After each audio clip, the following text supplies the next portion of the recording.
They're now saying that if you are wearing underwear that is poly spandex, which I do, half my panty drawer is that combination, that you can go impotent as a man, you can lose your fertility as a woman, and they think that it's a great cause of prostate cancer. Oh my God.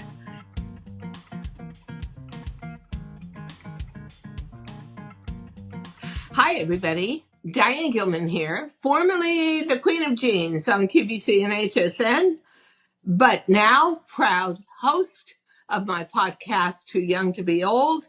And on Thursdays, and yeah, this is Thursday, it's Fashion Thursdays with Diane. Well, today's episode is the first of a two-part series entitled Killer Fashion. And I don't mean that in a good way. The hidden dangers in your closet. No, this is not like me that always believed there was a killer clown in the closet that was going to come out at night as a kid. This is about environmental disaster for us and what we can do about it. Part 2 will be more of the actionable discussion, but now I have to hit you with a huge surprise. You may love shopping for bargains as much as I do. And if I'm going to shop for bargains, I love Marshalls and TJ Maxx. You never know what you're going to find. It's an adventure. Well, you better believe you don't know what you're going to find, because now TJ Maxx and Marshalls are obligated to put, have you ever, bought a piece of electronics or an electronic cord, and there's that white plastic and it's got this big warning on it? Yeah, that big warning plastered onto every article of clothing is now going to become your shopping experience. And even worse and more upsetting, because I always found shopping sort of relaxing and so much fun. It's going to say, buy this garment at your peril. It has chemicals in its finishing process that most likely are going to give you cancer. What? Oh, yeah. Oh, yeah. That is going on to any garment that has spandex, lycra, or polyester. And I have to, just full disclosure, be totally truthful to you. After over 50 years in fashion, I remember so clearly around 1982, 1985, and I was not the first. I was actually sort of one of the last. We had to change our whole production setup to China, to the Far East. Why? Well, we got notices, and working with fabric companies, they were going out of business right and left, because America started getting hip to the fact that the way they finished polyester and spandex, which was relatively new but a miracle fiber, and lycra, the chemicals they used to finish it were disastrous to the environment. And for some reason, and of course it had to do with money and GDP, the Chinese government was more than willing, eager to take on that production. So where we were being told that the finishing process was polluting and making water poisonous, like lead, in every stream and river and lake in the States that had fabric production, which used to be a lot of the South, Georgia, North Carolina, all the way even extending into Oklahoma. I remember going there over 45 years ago to see a production plant for cotton polyester that the federal government came in and then the states came in and backed it up. And then there were whole ecological disaster areas where people were drinking the water from the runoff from finishing the fabric with these chemicals, and big, gigantic class action lawsuits, which brings a fact to mind. When you see these stickers, and you cannot ignore them, and they are on everything, including, creepily enough, baseball caps. And the minute I saw that, I raced through my closet to see, were my baseball caps 100% cotton, or did they have polyester in them? Because you don't want that next to your scalp and your brain. It says, buy at your peril. Literally, this garment is probably going to kill you. Buy it at your own risk. Now, I consider Marshalls and TJ Maxx and Home Goods one of the savviest retailers on the planet. And then again, everybody loves a bargain. And yet again, everybody loves fashion at a bargain. And so now the whole experience is completely wrecked for me. But the big question is, what are any of us going to do? You're going to throw out your wardrobe? I can't afford to throw out my wardrobe. And literally every article of clothing I have on today, I have leggings on, polyester, spandex. Spandex is as bad.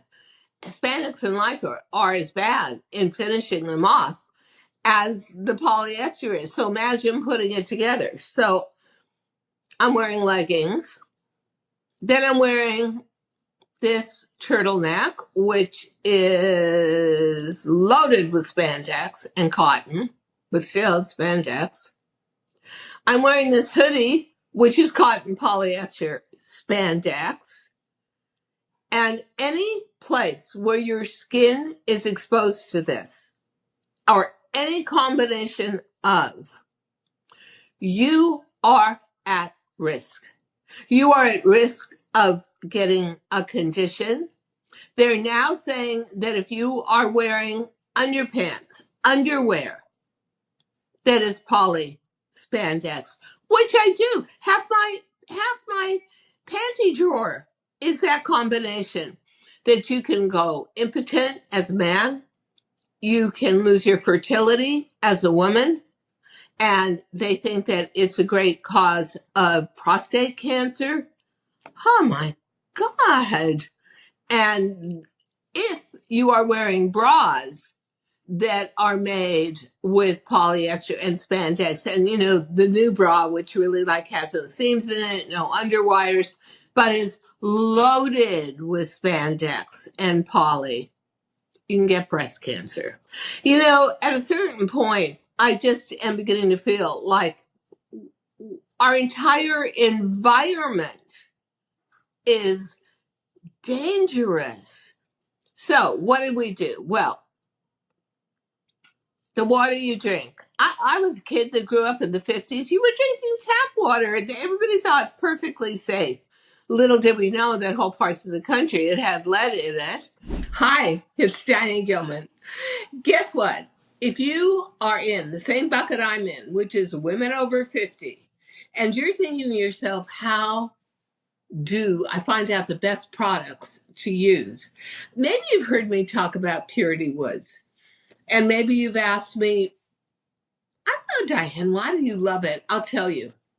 Your skin is your passport to your visual to the world. If your skin is glowy, if your skin is healthy, you just generally look younger and are treated as a more vibrant personality.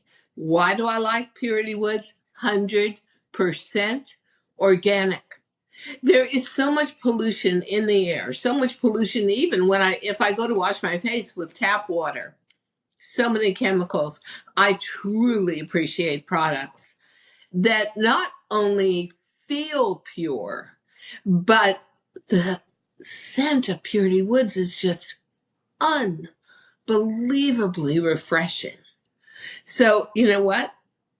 Give it a try. Get a discount using the code in the caption, Purity Woods. I love these products, and two of my very favorites from Purity Woods are the makeup remover, the exfoliator, which is just sort of like magic. So also, ladies, remember one more thing. As we age past 50, we do not turn over our skin cells as quickly as we did in our 20s, 30s, or 40s. You need not only a great makeup remover, but you need a great exfoliator to urge new skin cells to come to the fore. Purity Woods, they've got it all. You have got to look back on history to see how this is going to roll out. So first of all, I say it again, TJ Maxx and Marshalls, for them to literally spend the time with their salespeople putting those sticky stickers on almost 95% of the clothing and fashion, men's, women's, and let's not forget children.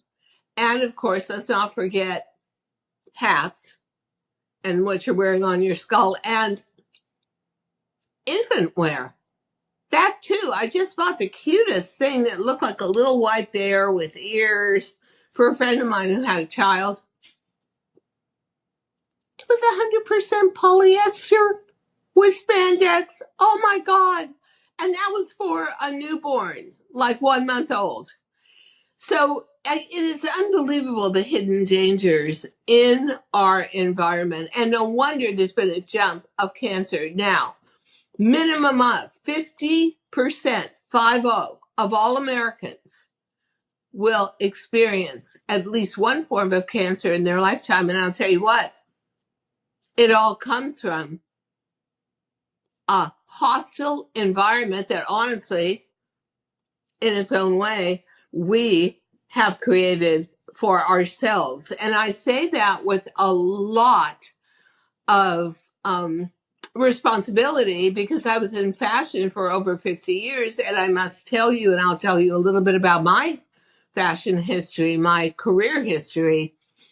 I would never be where I am today. I would never have enjoyed the amazing success I had if it wasn't for polyester and spandex. So my history was around 1993, I had introduced washable silk to America. And yeah, the silk industry was still alive and well. China was not as mechanized as it is today. There's virtually no silk anymore because the silkworms, the fabric was very beautiful, very drapey, really wonderful to work with as a designer for shaping. But they needed one worker per silkworm. They had to put a maple leaf over the palm of their hand, place the worm on that maple leaf, play classical music, preferably Mozart, and if the worm was happy enough, it would start spinning the silk thread. Well, that is hardly mass mechanization, and it is certainly not possible to start taking individuals to do that 8-10 hours a day. And nobody wanted to do a silk farm. No one wanted to be a silk farmer anymore. They wanted to be in something that was mass produced. So they opened their arms to the production of polyester. And I remember it just broke my heart. They even used to do this fantastic thing. There was either silk crepe de chine, silk satin, or some silk that was relatively thin, no matter even the heaviest weight, called habitai. They would take the silk habitat and they would roll it, roll it, roll it like a big log. And then they would bury it in the earth, and the spring rains would come. And believe it or not, it came out as mud silk. So when it came out after the monsoons were over with, it was permeated with mud. It was washed down with water, and it looked like leather, but a soft, drapey leather. It was so incredible to work with. And I slowly saw all of that disappear. So when somebody said to me, you're going to have to start using polyester, my whole identity was in bringing washable silk to America. And I really considered it sort of a step down to get into polyester. It was stiff. It didn't drape as well. You could tell it was man-made. It had a kind of annoying shine to it, but really no choice. And now you had to buy it from the Orient, from China, on top of it all. But they came out with a system of factories where the factory that made the clothing was married to the factory that wove the fabric that made the clothing, and it sort of worked itself into a seamless way of doing business. Spandex was just a little sparkle in someone's eye.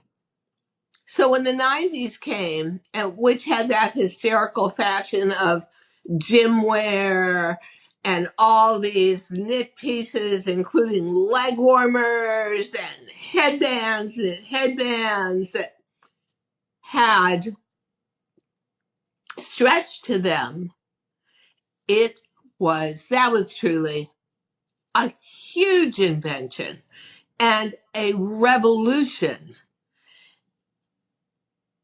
And I took advantage of it because the next thing that happened was around 1997, spandex was added to denim. OMG. No, you must be kidding. A rigid, hard fabric like denim, where if you wanted to get into a jean, you better have a really perfect body and also be able to tolerate a lot of discomfort, became the most comfortable garment on earth. And so I took advantage of that spandex in denim and invented the DG2 middle-aged jean for QVC and HSN and tele-retail.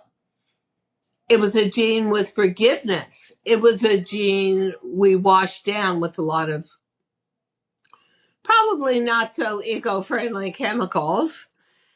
And it was a jean that had as high of a spandex content and a polyester content also married together that had its own form of stretch into the garment. And guess what? Made my career.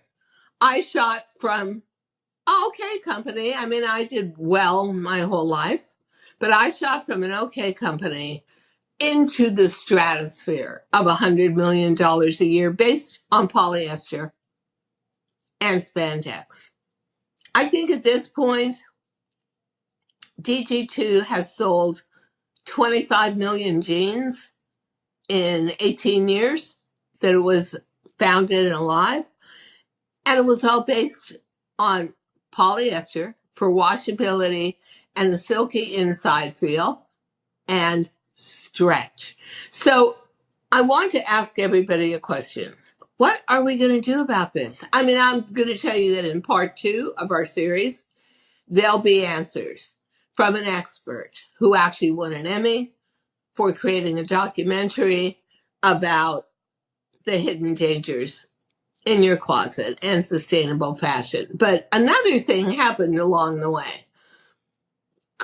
Concurrent to DG2 being born, and that was fast fashion.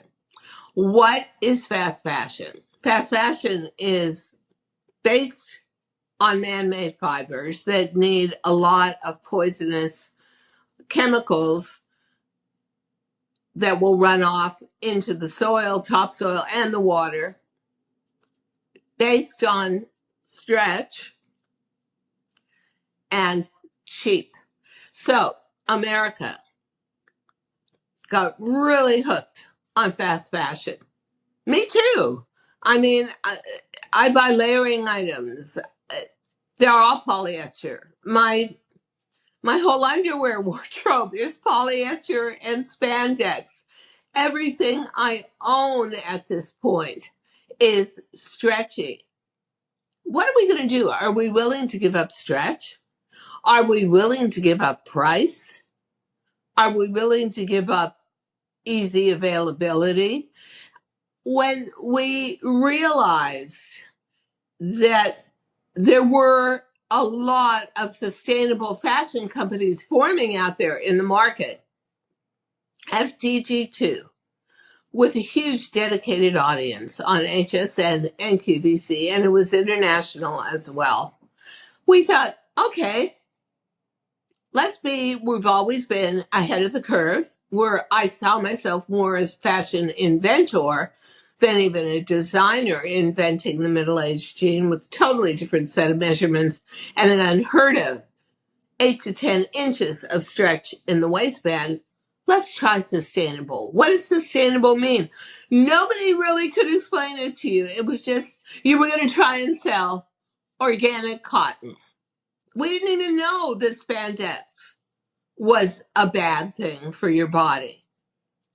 So we bought organic denim and we bought organic cotton. And the first thing I thought to myself is, although I never said it, I would have been yanked off air, was what good does organic material do you if you're going to turn around then and wash it in any kind of soaps that are caustic?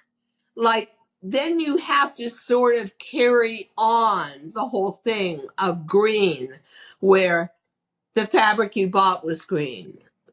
The washing technique for using organic cotton denim was non-harmful. And the finishing process as well.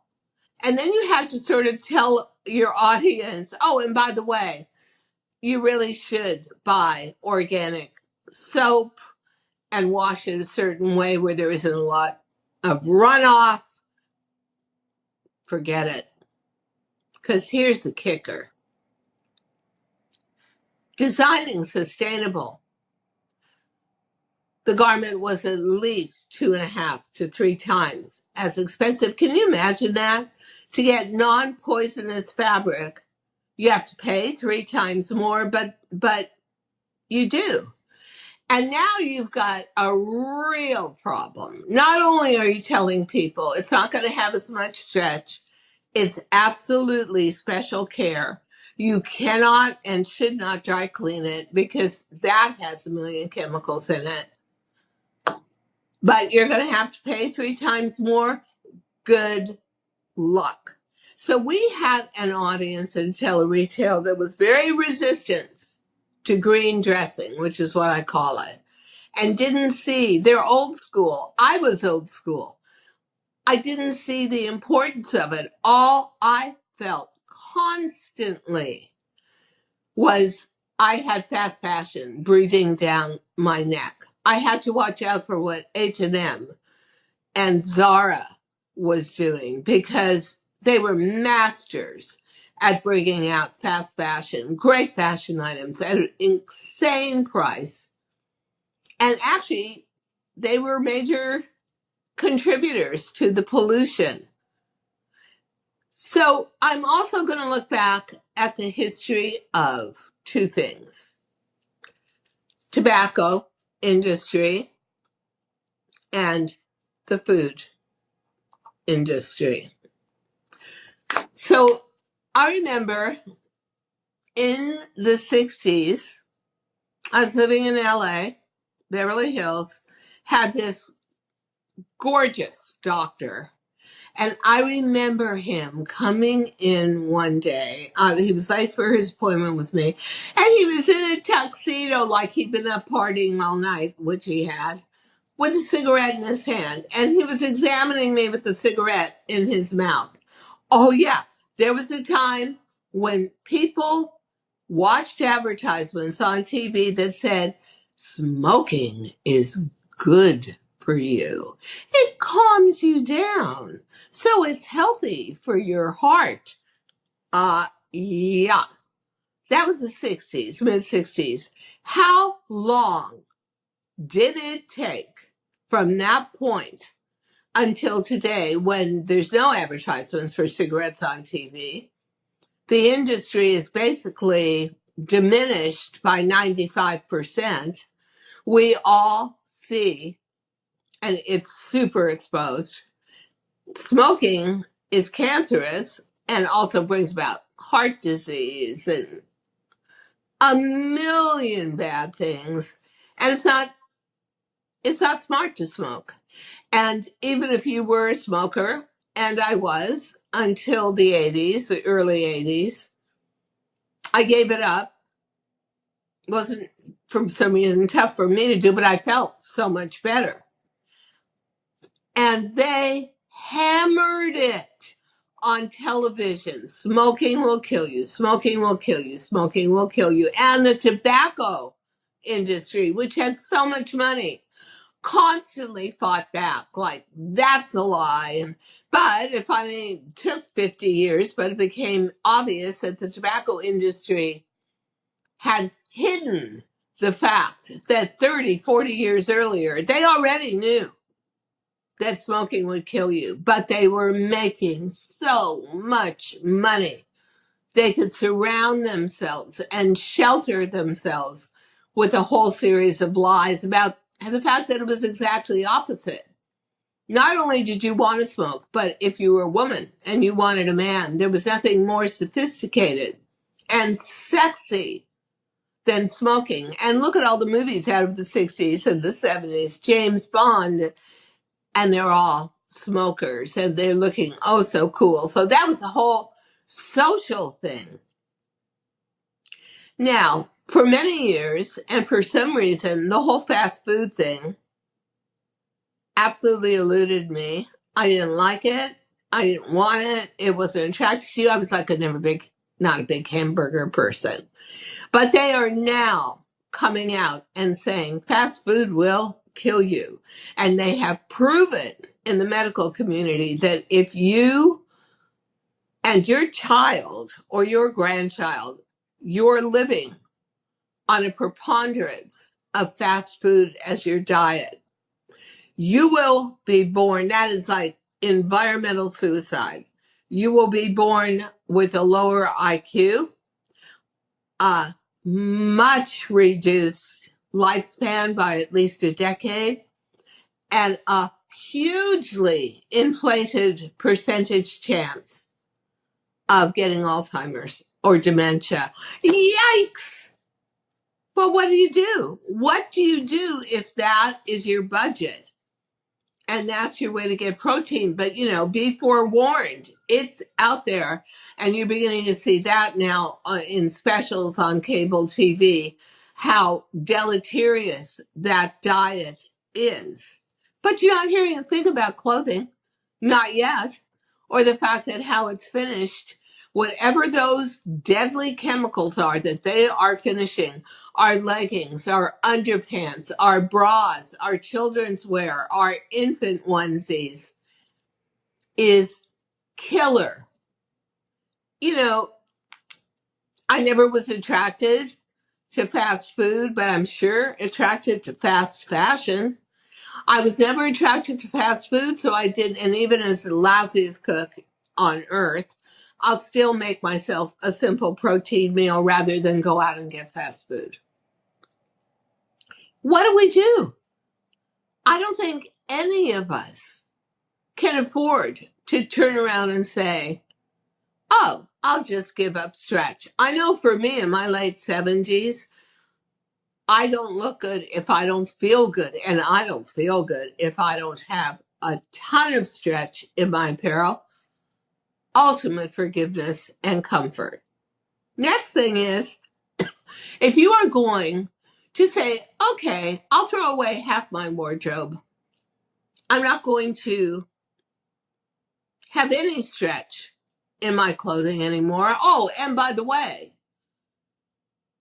I'm going to have to sit and iron everything, because one of the beauties of, let's say, cotton poly tailored shirt for you or your husband or your kid to go to school in is you throw it into the washing machine, you hang it up afterwards, and it dries impeccably.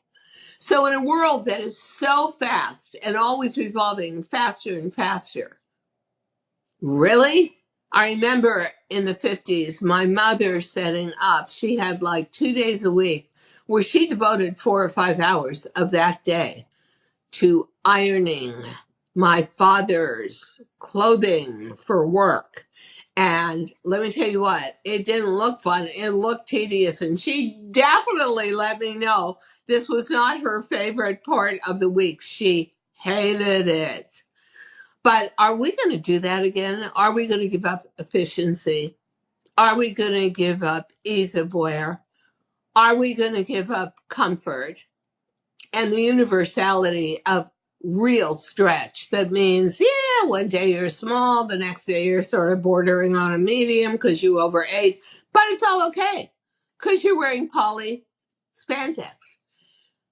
And are we going to pay 2 to 3 times more? And I ask you one very basic question. If you walk into a store and you start throwing items in your shopping cart, because I love to go around those stores, Costco too, with a shopping cart and throw stuff in that I think I'm loving. And every single thing you throw in that cart has a label on it that's ominous and warning you that if you buy this garment and wear it, chances are you are going to give yourself cancer and a much higher rate of opportunity to get sick and die. Ah! I just want to scream. I don't know. I don't know what to do. Here I am, and I'm learning about this, and fast fashion is all about that. And I'm thinking to myself, I would have to throw away 90% of my clothing. Am I prepared to do that? I'd have to throw away literally 100% of my underwear drawers and refill them with cotton underpants that have no stretch. What? I'd have to go buy an iron. I'd have to go buy an ironing board. And I would have to look at my budget for what I spend on clothing and say, okay, I'm going to have to spend 2 to 3 times more. So I'm going to get so much less. But that's okay, because I'm probably not even going to wear it because it will fit me half the time. And it will be so uncomfortable. I'll tell you what, this is really a conundrum. And I do not see any obvious answers. And even somebody like me says, I'm just not willing to give up what I defined as modern fashion. So, leaving you with that and the definition of sustainable fashion, we will get together again for the next Fashion Thursday, and we're going to go for a deep dive with Jeff Gardner, who produced a major Emmy award-winning documentary, The Truth About Sustainable Fashion. And you know what? I think the subtitle was Let Them Be Naked. Because, yeah, we may all be That may have to be our choice. Whew, I'll tell you what, modern life is just exhausting. See you next Fashion Thursday. Thank you so much for listening to Too Young to Be Old podcast. The episode may be over, but the fun doesn't have to stop here. Find us on Facebook, Instagram, TikTok, and YouTube at The Diane Gilman, or visit our website, thedianegilman.com. If you like the show, leave us a rating or a review and subscribe so you don't miss the next episode. And until then, don't forget, age is just a number. Together, we'll prove that we are all too young to be old.